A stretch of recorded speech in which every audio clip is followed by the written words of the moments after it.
ये जो जोड़ा जाता है हमें कि ये आतंकवादी हैं, ये ऐसे हैं, ये वैसे हैं, इस्लाम समझो।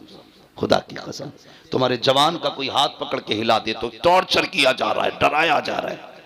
तुमने फिलिस्तीन के तड़पते बच्चे नहीं देखे, वो भूख से बिलखते बच्चे नहीं देखे।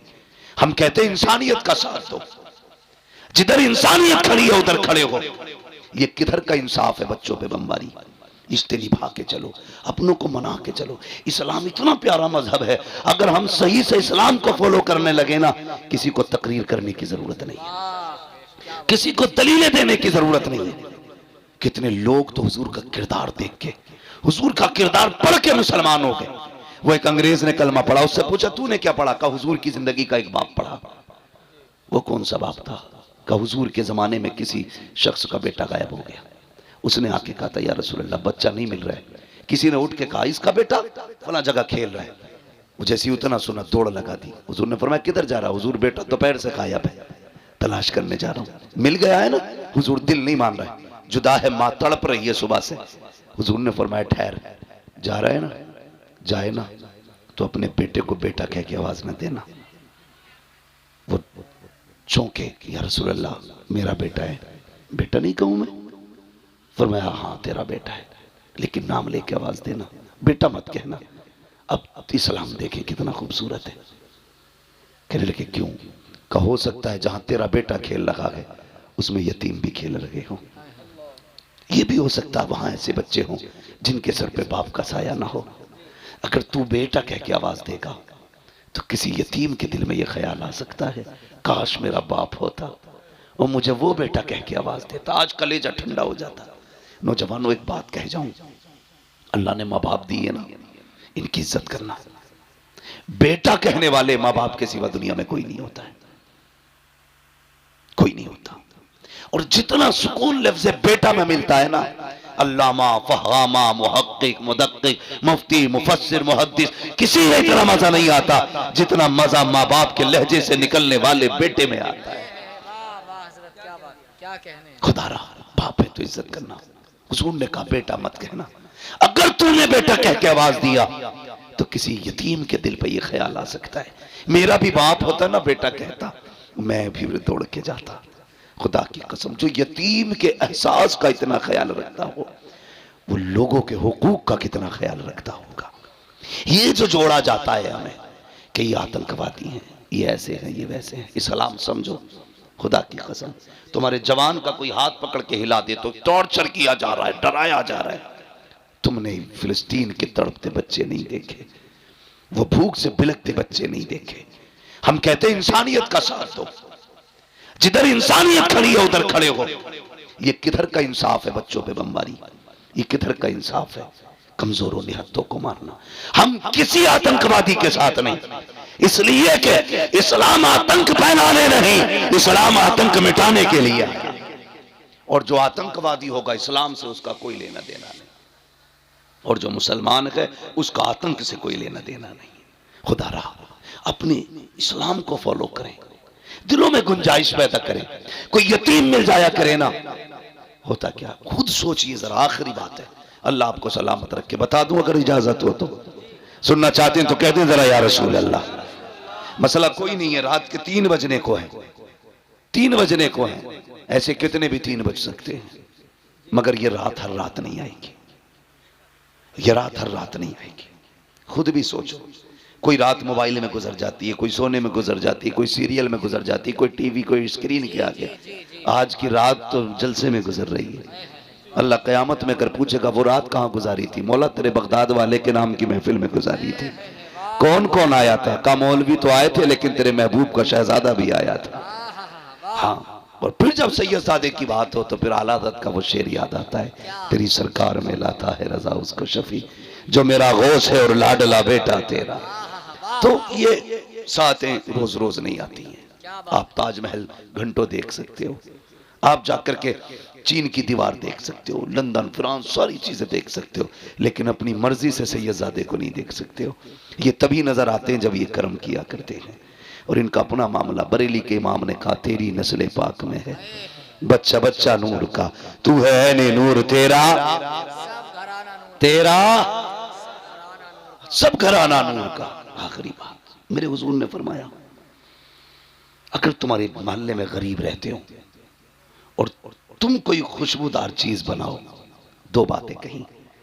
फरमाया या तो ऐसे वक्त बनाना जब गरीब के बच्चे सो गए हों, या इतना ज्यादा बनाना कि अपने बच्चों के साथ एक प्याली उठा के गरीब के घर तक पहुंचा दो।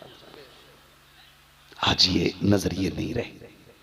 आज तो सुई मांगने चले जाओ तो मियां सुई देने कोई तैयार नहीं। पहले मोहब्बतें कितनी होती थी, कोई एक के घर से आग लेता था, वो उसके घर से नमक लेता था, किसी के घर से चीनी आती थी, किसी के घर से शक्कर आती थी। आज मजाल है, अगर आपका नल खराब हो जाए तो पड़ोसी एक बाल्टी पानी देने तैयार नहीं। कहने को उसका दामन नहीं छोड़ेंगे, हलाजत का दामन नहीं छोड़ेंगे। पकड़ा कब है तूने? धोखा दे रहा है तू अपने आप को, धोखा दे रहे हो। तुम्हारे अपने दिल से एक बाल्टी पानी गरीब के लिए नहीं निकलती है। एक मिनट किसी जरूरतमंद को नहीं दे सकते तुम। बगदाद वाले के सारे नारे लगाने वाले, मैं तो दुआ है हमारी और बरेली वाले ने सिखाई, कादरी कर कादरी रख, कादरियों में उठा कदर अब्दुल कादिर कुदरत नुमा के वास्ते। हम तो जानते हैं कि कादरी होना मुकद्दरों की बात है, नसीबों की बात है, लेकिन जान उस बगदाद वाले को। आप एक दरिया के किनारे आए, कश्ती में बैठने के लिए इरादे से आए थे, दरिया पार करना था। आपने देखा कोई गरीब दरिया के किनारे खड़ा है और कश्ती वाला उसे धक्के दे के हटा रहा है। कश्ती देख के धक्के, कश्ती वाला धक्के दे के हटा रहा। आप पहुंच गए, फरमाने लगे क्या हुआ? कहा इस पे पैसे नहीं और ये पार जाने की बात करता है। आपने अपने शागिर्द से कहा जल्दी दौड़ के जा और मेरे दरसगाह में सोने के सिक्कों की थैली रखी है। 100 सिक्कों की थैली मंगाई और कश्ती वाले को पकड़ाई। कहने लगे सुन, आज के बाद किसी गरीब को धक्का न देना। जिसके पास किराए का पैसा ना हो, आज के बाद उसे अब्दुल कादिर के किराए से दरिया पार कराते रहे। किया कभी हमने? हम तो नल की कील निकाल लेते हैं ताकि पड़ोसन दूसरी बाल्टी पानी न भरे।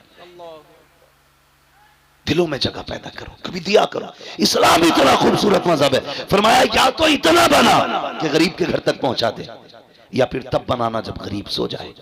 इसलिए कि अगर तेरी खुशबू सूंघ करके गरीब के बच्चे ने अपने बाप से उसी चीज का सवाल कर दिया जो तेरे घर बना के, और बाप बेटों की फरमाइश पूरी न कर सका तो बेटे का दिल टूट जाएगा। फरमाया सुनो, मदीने वाला किसी का दिल तोड़ने नहीं आया, बल्कि टूटे हुए दिलों को मुस्तफा जोड़ने के लिए। ये इस्लाम की खूबसूरती है, ये है इस्लाम। इसलिए इस्लाम के करीब हो, समझे इस्लाम को, वाह वाह में ना जाए। ऐसा न किया कि वाह भाई मौज आ गई, बड़ा मुकर्रिर आया था, कुर्सी तोड़ गया, माइक फोड़ गया। ये सुबह तक रहने, दिल दिमाग हाजिर करके सारी बातें कोशिश ये की। मैं जानता हूं 100 की 100 बातों पर अमल नहीं होगा। अगर एक बंदे ने भी किसी गरीब को खाना खिला दिया, मैं समझ लूंगा आज की इस कादरी कमेटी की मेहनत वसूल हो गई है। कीजिए ये काम, कीजिए। और मैं तो फुरकान भाई और इनके अहबाब से सबसे ये कहूंगा, एक चंदा करते हो ना जलसे के लिए, साल में 2 चंदे किया करो। एक चंदा जलसे के लिए होना चाहिए, एक चंदा गरीबों के लिए होना चाहिए। कहना एक चंदा सुनने के लिए करते हैं, एक चंदा अमल करने के लिए करते हैं। और चलाओ किसी के घर का चूल्हा, भरो किसी के घर में खुशियां, फिर देखो अल्लाह तुम्हारी नस्लों को कितनी खुशियां देता है। लोग करोड़ों के मालिक होके गोलियां खा के सो रहे हैं, फोन कर रहे हैं तावीज है कोई? क्यों नींद नहीं आ रही? तावीज ढूंढ रहा, ये देख तेरे अब्बा ने तो पड़ोसी की नहीं जोत ली थी। ये जो तेरे महल की दीवार खड़ी है, ये किसी गरीब की 1 फीट अंदर तो नहीं है। ये जो नींद नहीं आ रही है, ये दवा की वजह से नहीं, किसी का दिल दुखा के सोया है। जो किसी का दिल नहीं दुखाते वो बड़े मौज की नींद सोते हैं। मैं अक्सर ये बात कहा करता हूं, फुटपाथ पे सो जाते हैं अखबार बिछाकर, मजदूर कभी नींद की गोली नहीं खाते। जो लोगों के दिल का ख्याल करता है, अल्लाह उनके सुकून का इंतजाम करता है। करें ख्याल। फरमाया गया इन्ना दीन इंदल्लाहिल इस्लाम। हाँ, अल्लाह के नजदीक दीन सिर्फ मजहब इस्लाम ही है। यही हक है, यही सच है, यही मजहब हक है। पाबंदी से कायम रहिएगा। दुनिया कुछ भी कहे, खुदा की कसम मुसलमान यहाँ जीने के लिए नहीं, मुसलमान उनकी अजमत पे मरने के लिए आया है, उनकी अजमत पे मरने के लिए आया है। उनके नाम पे मर गए तो आना भी कामयाब है, और अगर दुनिया के लिए मर गए तो जीना भी बेकार है। हो सकती है जी, खुद से तो कोशिश करो ना, बदलो अपने आप को। डॉक्टर इकबाल ने कहा था कि मोहम्मद से वफा तूने तो हम तेरे हैं, जी क्या कहें। ये जहां चीज है क्या लोहो कलम तेरे। वाह वाह, अल्लाह आपको सलामत रखे, बदले अपने आप को, चेहरा मुस्तफ़ा वाला बनाए, लिबास मुस्तफ़ा वाला बनाए। और अगर गलती हो गई है ना बंदे से, तौबा कर लो, बड़ा जी। करीम है वो कहता 50 साल गुनाह किए ना, एक बार रो के दिखा दे, बस जी, एक बार, मैं तेरी जिंदगी के सारे गुनाह बख्श दूंगा। वाह माशाअल्लाह। हाँ, पूरे गुनाह बख्श दूंगा। मालिक बख्शे कैसे जाएंगे? फरमाया सुन, जब किसी के यहाँ ना सुनी जाती हो ना, मेरे महबूब के मदीने आ जाना, जी वाह, उनकी चौखट पे आके कहना मैं मुजरिम हुआ का मुझे साथ ले लो, जी क्या कि कहें। रस्ते में है जा बजा थाने वाले। वाह। मालिक क्या मिलेगा? फरमाया महबूब ने कह दिया ना, मैं फिर तेरे सारी गुनाह बख्श डालूंगा। बेशक। आला हजरत ने फरमाया था, आता है फकीरों पे उन्हें प्यार कुछ ऐसा, वाह। खुद भीख दे और खुद कहे मंगते का भला हो। हाय हाय। अल्लाह अकबर। कहते हैं अगर वक्त अजल सर तेरी चौखट पे धरा हो, जितनी हो कज़ा एक ही सजदे में अदा हो, वाह, तो कभी रो लिया करो, अल्लाह को राजी करने की कोशिश करें। रात को दुनिया सोती हो ना, उठ जाया करो, आँख खुल जाया करे ना, उठ जाया करो। अल्लाह तौफीक दे तो वुजू करे, मुसल्ला बिछाए, 2 रकात पढ़ ले। अगर ये भी तौफीक ना हो तो खाली बिस्तर से उठ के जमीन पे बैठ जाओ। ये भी ना कर सको ना, फिर बिस्तर पे ही उठ के बैठ जाओ, बिस्तर पे ही उठ के बैठ जाओ। वो कहता चल बिस्तर पे भी नहीं बैठ सकता ना, आँख खुल गई है, गुनाह याद कर ले, मेरी अता याद कर ले, बस इतना कह दे, मालिक बख्श दे, बड़े पाप हुए हैं। वो कहता सुन, 2 जुमले कहना तेरा काम है, तेरे नाम आमाल को नेकियों में तब्दील कर देना ये मेरा काम है। जी बेशक। अपने रब से रिश्ते मजबूत करें, हुजूर से रिश्ते मजबूत करें। और मैंने क्या बात कही थी, जो मैं बात कर रहा था, कहाँ खोले हैं गेसू यार ने खुशबू कहाँ। वाह वाह, क्या कहें। भाई मैं इस चीज से बहुत बचता हूँ, आपकी खुशनुदी के लिए 2 बातें आपको खुश करने की कह के चला जाऊं। बस मेरा अपना एक उसूल है, मैं आईना हूं, दिखाऊंगा दाग चेहरे के, जिसे खराब लगे सामने से हट जाए। हाय, हाँ, हर एक को अपनी गुफ्तगू भी हजम नहीं होती है। वो सोच के आते हैं जन्नत बांटेगा, जन्नत मेरे बाप की नहीं है जो मैं बांटूंगा, जन्नत है रसूल पाक की। जन्नत उसे मिलेगी जिसे मुस्तफा चाहेंगे। बरेली के इमाम ने कहा था तुझसे और जन्नत से क्या मतलब, वहां भी दूर हो, हम रसूलुल्लाह के, जन्नत रसूलुल्लाह। बेशक सुभान अल्लाह। लेकिन शर्त है, उनसे जन्नत लेने का मुंह बना लिया जाए, मुंह बना लो, वरना पता चले ऊपर 40वां हो रहा, नीचे लठियां चल रही हैं। हाय, इसलिए कम से कम कुछ तो ऐसा करें। मैंने कहा था हमेशा जीत जाना सब कुछ नहीं होता, कभी हार जाना भी बहुत कुछ होता है। जी वाह, यही जुनैद बगदादी। तवज्जो है आपकी? जी अगर थक गए तो जरा जोर से कह दें या रसूल अल्लाह। वाकई थक गए तो इतनी जोर से या रसूल अल्लाह कहा आपने। जी, अगर नहीं थके तो अब और जोर से कह दें या रसूल अल्लाह। या रसूल अल्लाह। माशाअल्लाह, अल्लाह सलामत रखे। बस इतने अच्छे लोग हैं तो जी चाहता थोड़ी सी बात और कर जाऊं। लोग अच्छे, मेरा जी चाहता ये बात पूरी करूं। हजरत जुनैद बगदादी ये मदरजाद वली नहीं है, अपने दौर के पहलवान है बहुत बड़े, कुश्तियां लड़ते थे अखाड़ों में, जी और कुश्ती भी बादशाह के दरबारी पहलवान। जी जी यहाँ बादशाह की कुर्सी लगती थी, बगल में हजरत जुनैद बगदादी की। जी, इतने बड़े पहलवान थे, माथे पे लोगों के पसीना आ जाता था नाम सुनते ही। किससे लड़ना है? जुनैद से। अपने बस की नहीं है भाई, तो हाथ उठा रहता था, जब जिसका जी चाह के हाथ उठा दे। हाय, एक दिन दरबार लगा था, अखाड़े में कुश्ती हो रही थी, बादशाह भी बैठा था, जुनैद बगदादी भी थे। अचानक भीड़ चीरता हुआ एक शख्स आया, जी था तो सिंगल चेचिस का, सिंगल पिस्टन मैन। वो आया, जी, हाथ उठा दिया। बादशाह ने कहा क्या बात है? कहा कुश्ती लड़नी है। कहा लड़ना, इतने पहलवान है? इनसे नहीं। कहा फिर? कहा जुनैद से लड़नी है। बादशाह ने कहा सर फिर आए क्या, पागल है, सही से खड़ा नहीं हो पा रहा, जुनैद से कुश्ती लड़ेगा? जी, उसने कहा आज जुनैद से लड़ना है। कहा तैयार है? कहा आज नहीं, 3 दिन बाद।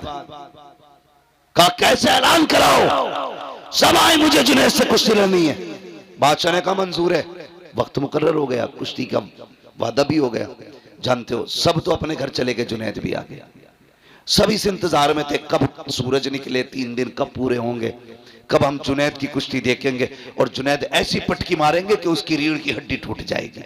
जी ये सबके जहन में बात थी, क्योंकि बिल्कुल पतला दुबला इंसान। अगला दिन जब वो आया ना, जिस दिन कुश्ती होनी थी, तो कभी कभी चैलेंज जब होता है ना, और चैलेंज गैर मामूली हो, जी अगर बराबर के पहलवान लड़ते हो तो कोई बात नहीं, टक्कर के थे। अगर कोई कमजोर ताकतवर को चैलेंज कर दे, बड़ी बात होगी ना, बड़ी बात होगी। कैसे? एक शख्स अपनी महबूबा के साथ बैठा था, गले में हाथ डाल के बातें कर रहा था। एक दीवाना मजजूब अपने रंग में चला जा रहा था, रास्ते में कीचड़ था, उसका पैर पानी में यूं पड़ गया, तो वो चीज उड़ के ना उस लड़की के ऊपर चली गई। उस लड़के से कहा, देखते हो इसने मेरे ऊपर कीचड़ डाल दी। वो उठा और आके उसने दीवाने का गिरबान पकड़ा कि तुझे मेरी महबूबा का चेहरा नजर नहीं आया, तूने उसके कपड़े गंदे कर दिए। उसने कहा, भाई मुझे तवज्जो नहीं थी मेरी। उसने तमाचा मार दिया। जैसी तमाचा मारा, उसने यूं देखा और चल दिया। आगे जाके ना किसी ने देखा दीवाना आ रहा है, कहा यार इधर आ। कहा क्या? कहा थोड़ा सा दूध पी ले। उसके आगे दूध आया, रो दिया। कहता वाह मालिक तेरा करिश्मा, कहीं थप्पड़ खिलाता है, कहीं दूध पिलाता है।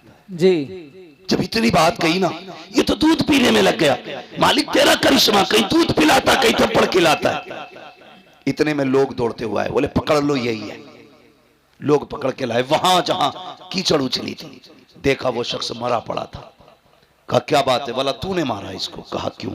कहा इसने तेरे थप्पड़ मारा, तो तू बता तूने बद्दुआ की थी उसके लिए? कहा नहीं। कहा फिर ये मरा कैसे?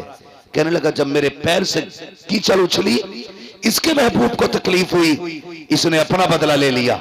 जब इसने मेरे थप्पड़ मारा, मेरे रब को तकलीफ हुई, उसने मेरा बदला ले लिया। आए है क्या कहने हैं?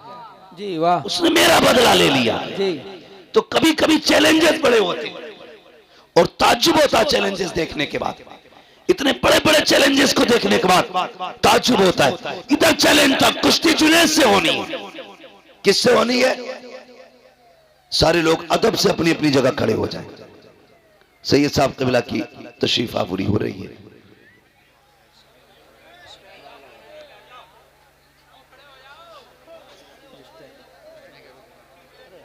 हजरत को आने में कोई परेशान न करे, मुसाफे की वजह से भीड़ लगाएंगे फिर वक्त ज़ाय होगा। हजरत आ रहे हैं, इसलिए कोशिश ये करें अपनी जगह पे ही खड़े रहें सारे लोग। स्टेज तक तो गाड़ी आ गई।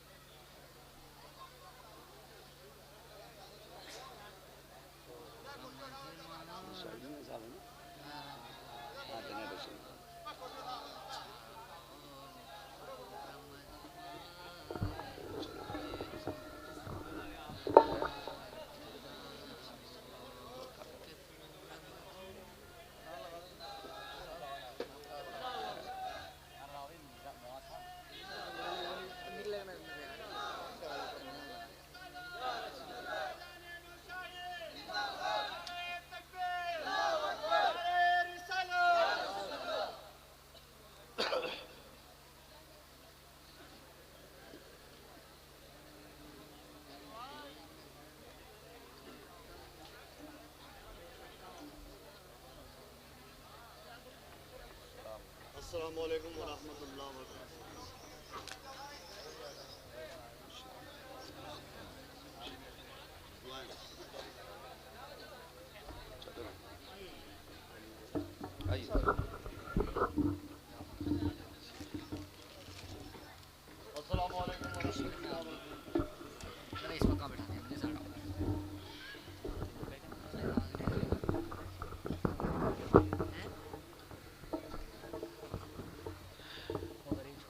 माशाअल्लाह आप देख रहे हैं पीरे तरीक़त रहबर राह शरीयत हुज़ूर सैयद साहब क़िबला की आमद हो चुकी है। माशाअल्लाह हज़रत के चेहरे की ज़ियारत करें और नाम अमाल में नेकियों का इजाफ़ा करें।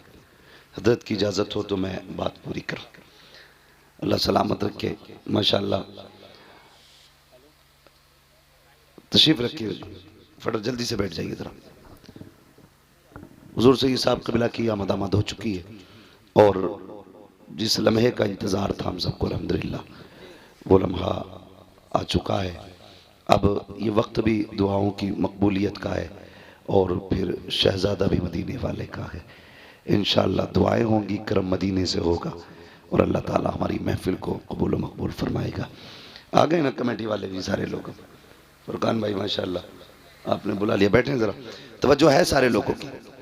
तो उस दिन का इंतज़ार होने लगा जिस दिन का वादा किया गया था। अब सारे लोग देख रहे हैं, दरबार लग गया, लोग इंतज़ार में हैं, सब तो खुशी में उछल रहे थे कि देखेंगे कितने मिनट के अंदर या कितने सेकंड के अंदर इस पहलवान की पहलवानी का भूत उतरेगा।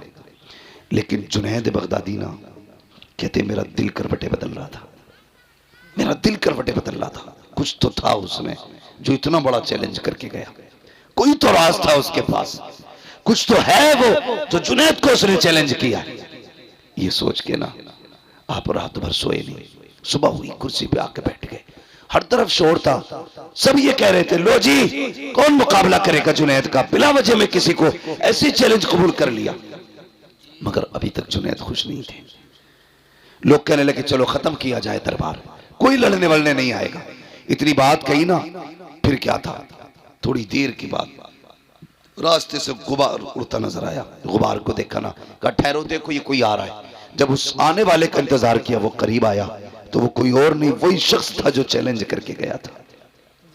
और आने के बाद कहा ठहर जाइए, अभी वक्त गया नहीं है, मैं आ गया, मेरी कुश्ती जुनैद से कराई जाए।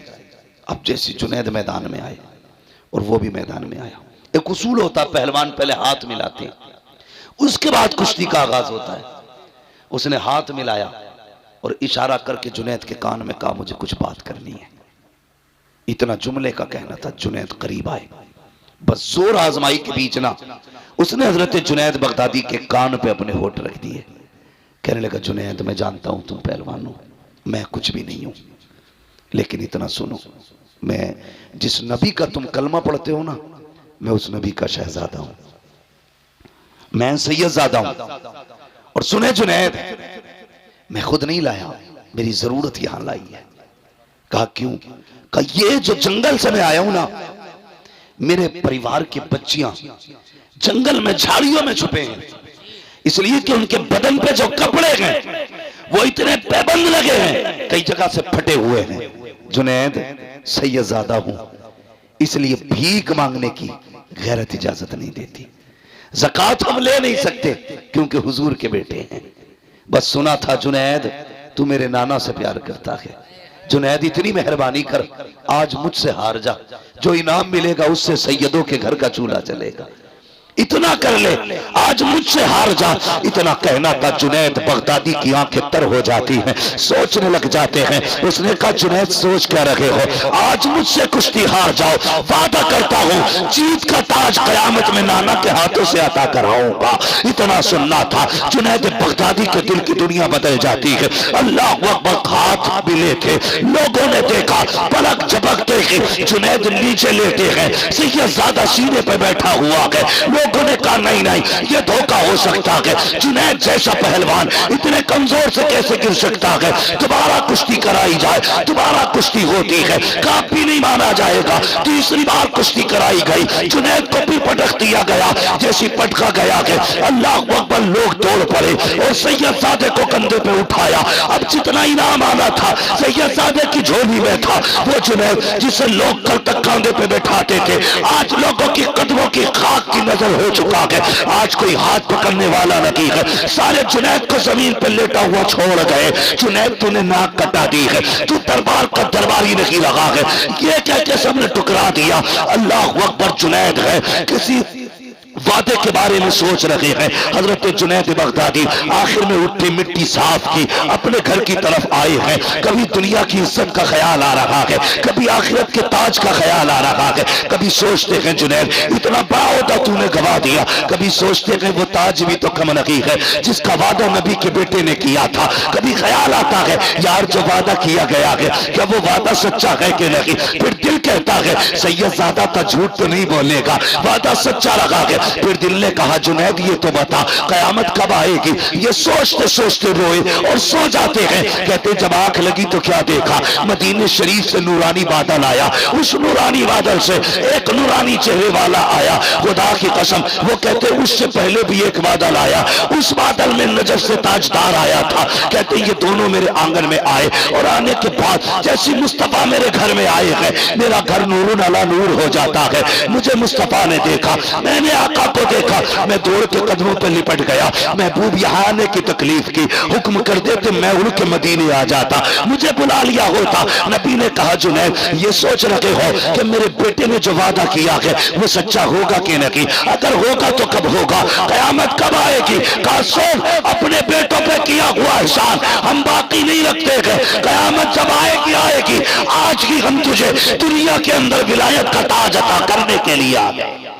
नारे तकबीर, नारे रिसालत, मसलके आला हजरत, फैजाने सरकारे मदीना, अजमते मुस्तफा, मुफ्ती हम्माद साहिब क़िबला। नारे तकबीर, नारे रिसालत। आज ही हम तुझे ये अजमतों का ताज पहनाने आए हैं, ये रिफतों का ताज पहनाने आए हैं। अल्लाह अकबर। जुनैद बगदादी की आंख में आंसू। आका फरमाते जुनैद मैं नहीं आया हूँ, हसनैन का बाबा भी आया है, ये जो खड़ा है ये अली है। अल्लाह अकबर। देखो तो सही, मैंने कहा था कभी हारना भी जीत होता है, कभी जीतना भी हार हो जाती है। हर किसी से रेस में आगे निकलना अच्छा नहीं होता, किसी से पीछे रहना भी अच्छा होता है। हमेशा जीत के ख्वाब न देखा करो, कभी हार के भी देखा करो। जब सुबह का सवेरा हुआ है वो जुनैद जिसे दुनिया ठोकर मार के आई थी, आज बड़े बड़े औलिया इसके दरवाजे पे बैठे हैं, बड़े बड़े ताज वाले इसके आगे झोली फैला के बैठे हैं। जुनैद ने दरवाजा खोला, ताज वाले भी लाइन में खड़े हैं, रुतबे वाले भी लाइन में खड़े हैं, इल्म वाले भी लाइन में खड़े हैं। जुनैद ने बाहर निकल के देखा, शान वालों को देखा, तुम कैसे आए हो। कहा जुनैद नजरे करम इधर भी कर, नजरे करम इधर भी कर। कहा तुम्हें कैसे पता चला आज जुनैद इस मंजिल पे है। कहा जुनैद तुझे क्या लगता है आका आए हो और खुशबू लाई हो, मुस्तफा आए थे, हर वली के घर में आका की खुशबू महकने लग गई। अल्लाह अकबर। हजरत जुनैद बगदादी कहते हैं मैं तो हैरत से देख रहा था ये हुआ क्या रात ही रात में। कहते मैंने देखा एक कोने से आवाज आई, वो कह रहा था जुनैद अब तो वादे पर यकीन हो गया होगा। कहते मैंने मुंह उठा के देखा तो वही कमजोर सैयदजादा था। मैंने इसलिए कहा हर किसी से जीतना अच्छा नहीं होता, कभी किसी से हारना भी अच्छा होता है। हमेशा जीत के लिए ना दौड़ो, कभी हार भी लिया करो। और अपनों से हारना ही अच्छा होता है, एक जिद पे अकड़ के मत बैठना। कई घरों को आग लग गई यार, कई घरों को आग लग गई। सिर्फ इतनी जिद के बेटी की चौखट पे नहीं जाना है, क्योंकि हमारे समधी ने बात कड़वी कह दी। तुम ऐसी कसम खा के बैठ गए, अपनों के दरवाजों पे जाना छोड़ दिया। कई बेटियों के फोन आए, कोई तावीज तो होगा कि भाई बुलाने आ जाए। कहा क्योंकि एक दिन मेरे शोहर से अनबन हो गई थी, 10 साल हो गए मैंने भाई का चेहरा नहीं देखा। तुम ऐसी जीत की दौड़ लगा के बैठे हो। अगर तुम बहन के दरवाजे पे, बेटी के दरवाजे पे चले गए तो तुम हार जाओगे, और नहीं गए तो जीत जाओगे।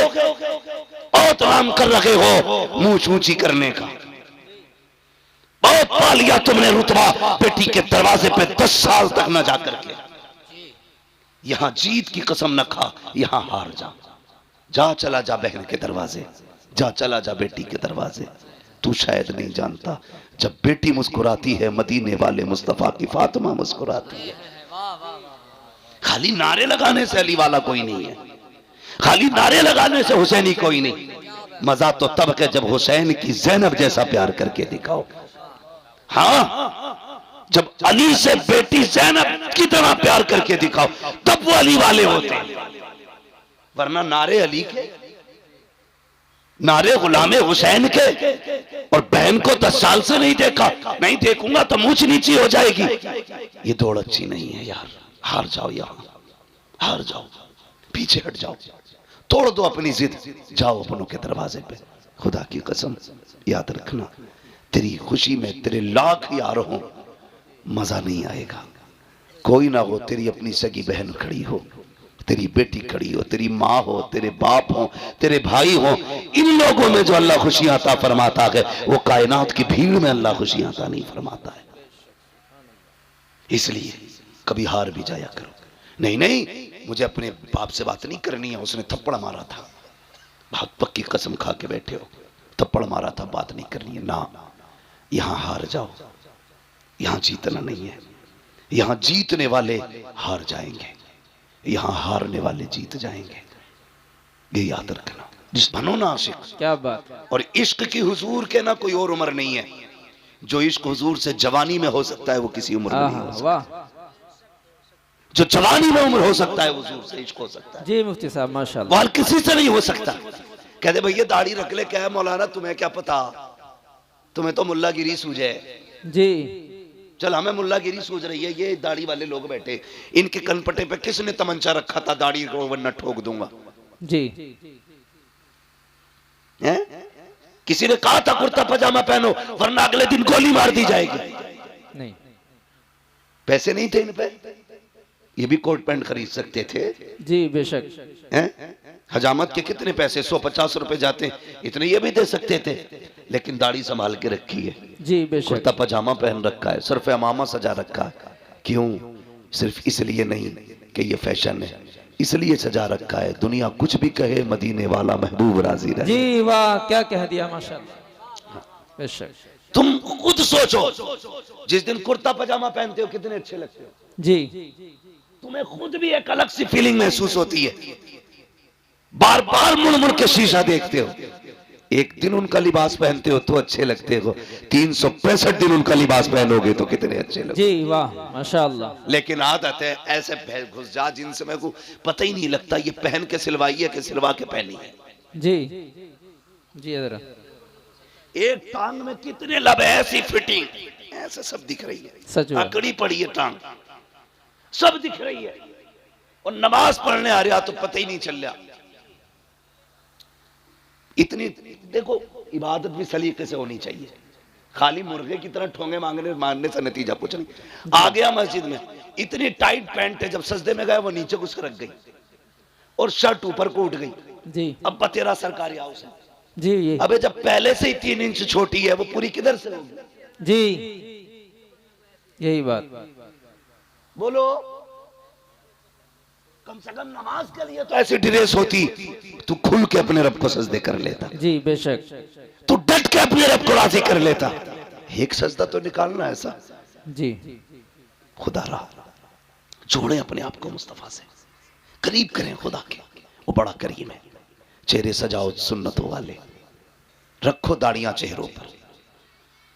मैं किसी खास कौम का नाम नहीं लूंगा, समझदार होंगे तो समझ जाएंगे।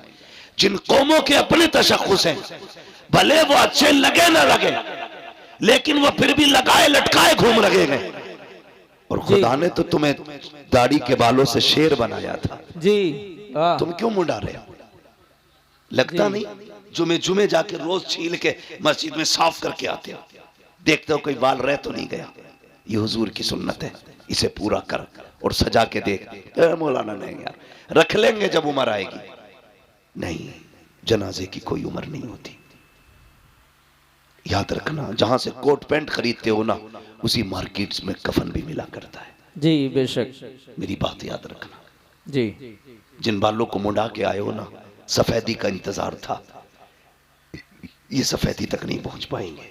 एक झटका लगता, अब तो बैठे बैठे मौत हो जाती है। क्या हुआ? हार्ट अटैक हो गया, जी दिल जाम हो गया, गुर्दे जाम हो गए, चलते फिरते मौतें हो रही हैं। सजाना चेहरे पे दाढ़ी, फिर देख मर के कब्र में पहुंच हुजूर मुस्कुरा के देखेंगे।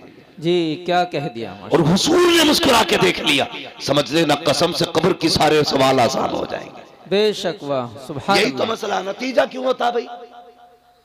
सुन्नियों में क्यों होता तीजा? ताकि बख्शा जाए। जी होता है कि नहीं? जी बिरयानी क्यों चल रही है डट के? हैं? 6 भगोने बन रहे हैं, जी बदनाम आला हजरत है। हक बात। तो बिरयानी, उड़द गोश्त, कोरमे, रोटी, ये सारी चीजें इसलिए करते हो कि हमारा मरने वाला बख्शा जाए। अपने जीते जी इतना कर लो कि हम बख्शे जाए। तुम्हें तीजा नहीं करना है, बिरयानी नहीं बनानी है, बस ये चंद बाल हैं चेहरे पे सजाने हैं। कभी रात में उठ के मदीने की तरफ मुंह करना और कहना, मदीने वाले आज के बाद वादा करता हूं तेरी मोहब्बत में हमेशा चेहरे पे दाढ़ी रखूंगा। जी इंशाल्लाह। कभी कह के देखो उससे, फिर देख अल्लाह दिल कितना ठंडा करता है। जी हमारे मुआशरे के इतने बुरे हालात है, इमाम की पकड़ पकड़ के नापेगा जी। और बेटे की टटो के कहता है ये बाल कैसे जम रहे हैं, अभी उम्र है तेरी रखने की। इमाम की नाप रहा, एक अंगल कम ना हो। और बेटे से कह रहा मुड़ा के नहीं आया। बेटा कहता नहीं, इमाम साहब ने बताया था दाढ़ी रखनी है। कहते तो तेरी उम्र हो गई कोई, अल्लाह, दाढ़ी की कोई उम्र होती है? सुने, अगर उम्र होती है ना तो मेरा अपना उसूल ये है, जहां तक मैं जानता हूं, अल्लाह ने कोई चीज वक्त से पहले नहीं जमाई है। जी वक्त से पहले कोई चीज नहीं निकाली उसने, जब जरूरत थी तब निकाली। अगर वो चाहता पैदा होते ही दाढ़ी निकाल देता। देखिए किसी की पैदा होते ही दाढ़ी, नहीं बोलो नहीं। अब तो तालीम का दौर है, अब भी सर हिलाओगे। दाढ़ी देखिए पैदा होते ही नहीं नहीं ना, जब जवानी चढ़ती है तब दाढ़ी निकलती है। क्यों? पता चला जवानी में दाढ़ी की जरूरत होती है। जी जो दाढ़ी मुड़ा देते हैं वो सही से जवान भी नहीं रह पाते। बात ज्यादा गहराई से नहीं करनी है, बस इतनी समझ लो, जवान वही रहते हैं जो दाढ़ी वाले होते हैं। इसलिए चेहरों पे दाढ़ी सजाओ। कभी कहते नहीं दाढ़ी रख लेंगे, पहले ब्याह कर ले। अच्छा चल, तो लोग दाढ़ी हो जाती है तो लड़की नहीं देते। आज तक कोई मौलवी रड़ुआ मरा? नहीं मतलब ऐसा कोई बंदा गया दाढ़ी थी इसलिए किसी ने लड़की नहीं दी? नहीं नहीं गया ना। नहीं। दाढ़ी वालों की भी शादी होती है, बेदाढ़ी की वालों की भी शादी होती है। जी मगर फर्क क्या है? दाढ़ी वालों की देर से शादी होती है, बेदाढ़ी वालों की जल्दी हो जाती है। उसकी भी वजह है, क्योंकि जिनकी दाढ़ी होती है ना उनके घर में नेक बीवी आया करती है। बेशक बेशक। और नेक बीवी आसानी से नहीं मिला करती हैं, जी सैकड़ों में चंद होती हैं, बेशक, बल्कि हजारों में कुछ होती हैं। जी मुफ्ती साहब। इसलिए अगर ये चाहते हो तेरे घर में बीवी पास आए, निकाह से पहले दाढ़ी रख, अल्लाह तेरे निकाह में खातून जन्नत की कनीज अता फरमाए। बेशक, सुभान अल्लाह सुभान अल्लाह। रखेंगे इंशाअल्लाह, इंशाअल्लाह। जोर से बोलो। और ससुरों, जो ससुर होते हैं, ससुर, उनसे भी मेरी एक गुजारिश है, दामाद ढूंढो तो दाढ़ी पहले देख ली। समझ गए ना? जी दामाद देखो तो दाढ़ी पहले देख लेना। इसलिए कि जिसकी दाढ़ी होगी ना वो ऐबदार भी होगा तो खुल्लम खुल्ला नहीं होगा। सीधी बात है भाई, वो अलल ऐलान जुर्म नहीं करता होगा। जी। अगर ये चाहते हो तुम्हारी बेटी सुख में रखे तो फिर ढूंढ मुस्तफा का नौकर।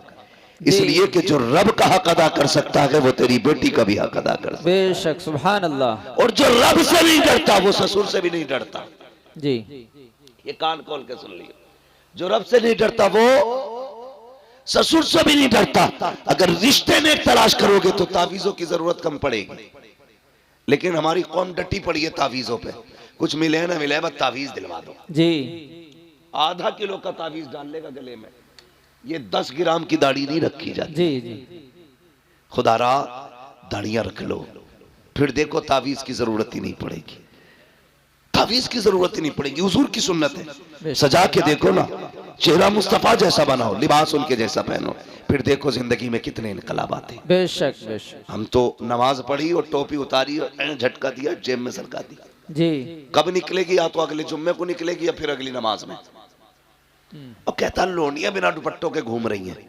सीधी बात है जी, जब से तुमने टोपियां उतार दी बेटियों ने दुपट्टे उतार दिए हैं। जी बेशक। तुम टोपियां ओढ़ना शुरू कर दो, बेटियां दुपट्टे ओढ़ना शुरू कर देंगी। जी बहुत। करेंगे इंशाल्लाह ये काम, ओढ़ेंगे टोपी इंशाल्लाह, इंशाअल्लाह ओढ़ेंगे इंशाल्लाह। इंशाअल्लाह। अगर मैं पूछ लूं भाई जो जलसे में बैठे इन पे टोपी क्यों नहीं, दो बातें कहेंगे, है नहीं या भूल गए।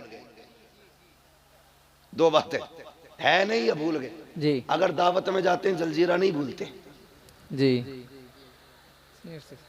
वलीमे का खाना हो तो पानी की बोतल नहीं भूलते, जी। जलसे में आए तो टोपी भूल गए। अच्छा खरीद ही नहीं, जूता 1600 का खरीदेगा, 5 रुपए की टोपी नहीं खरीद पाता। क्या बात है। मेरे भाई गुजारिश इतनी है, हमारी पहचान टोपी है। लिबास है। खुद जरा दिल पे हाथ रख के बताओ, स्कूल है आपके इलाके में? बोलो, स्कूल है? जी। अच्छा, स्कूल जो है उनकी अपनी ड्रेसें भी होंगी, होती है कि नहीं? होती है। किसी स्कूल की ड्रेस अगर ब्लैक एंड व्हाइट हो, ठीक है, दूसरे स्कूल की ड्रेस किसी और कलर की हो, तीसरे स्कूल की ड्रेस कलर की हो, अलग अलग कलर की ड्रेस हो, अगर ब्लैक एंड व्हाइट पहन के कोका कोला ड्रेस वाले स्कूल में जाए, वो जो दरबान खड़ा होगा रोक देगा, भाई किधर जा रहा है जी। वो कहेगा स्कूल में। किस स्कूल का इसी स्कूल का हूं। वो कहेगा तेरी ड्रेस इस स्कूल की नहीं है जी। तेरी ड्रेस बता रही है तू उस स्कूल का है जी। जा अपने स्कूल में जा। तो उसका स्कूल का दरबार अपने स्कूल के अंदर दूसरे ड्रेस वाले को नहीं आते दे सकता। तो तुम्हें क्या लगता है जन्नत में हर ड्रेस वाला चला जाएगा? आहा, क्या कह दिया। जन्नतियों की भी अपनी एक ड्रेस है। अगर इंग्लिश मीडियम पढ़ने वाले तलबा का लिबास अलग है तो मुस्तफा की उम्मत का लिबास भी अलग है। अगर स्कूल जाने वाले के बैच के लिए अलग कैप होता है तो मुस्तफा की उम्मत के जवान की टोपी होती है। अगर स्कूल में पढ़ने वाला बच्चा टाई पैंट में जाता है तो फिर मुस्तफा का उम्मती टोपी और कुर्ते पजामे में नजर आना चाहिए, ताकि जब कयामत में जाओ चेहरे पे दाढ़ी हो, फरिश्ते पूछे किधर जा रहे हो, कहा जन्नत में, कहा अलामत क्या है, दाढ़ी दिखा के कहते ना हुजूर की सुन्नत है, उन्हीं का गुलाम बन के जन्नत में जा। बेशक, सुभान अल्लाह, सुभान अल्लाह। इसलिए चेहरों पे दाढ़ियां सजा लो ताकि गेट पास मिल सके। अपनी तो सीधी बात है, वरना ऐसा कोई धन्ना सेठ नहीं है तुम दाढ़ियां मुंडाते रहो, सुन्नत की पमाली करते रहो और नारे रिसालत के नारे लगाते रहो, हुजूर को तकलीफ नहीं होगी। अगर इस धोखे में हो तो निकाल देना अपने आप को। जब तक पूरी कोशिश नहीं करेंगे हम रसूल को राजी करने की, उस वक्त तक गलतियां भी कितनी अंदाजे से